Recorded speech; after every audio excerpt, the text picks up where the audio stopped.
This is the Dry Idea Unscented Gel Deodorant and Antiperspirant. Very much a no drama product. Goes on clear.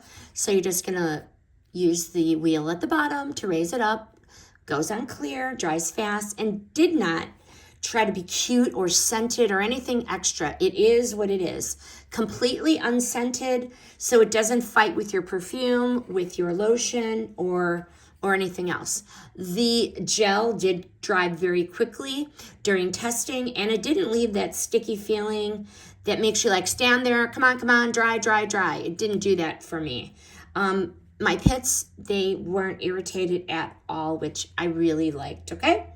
This is an antiperspirant that actually stopped sweating. I didn't sweat and I didn't stink, all right?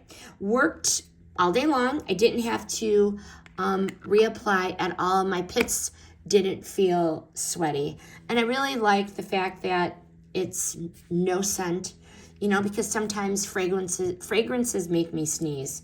This is unscented. If you want something simple that works, doesn't smell like anything at all, and didn't really irritate, this is an easy pick.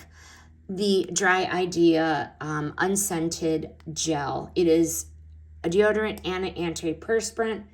This is one of those products you're going to keep on using because you just stop thinking about it and it just has it all together. But highly recommend. This video was sponsored by the brand.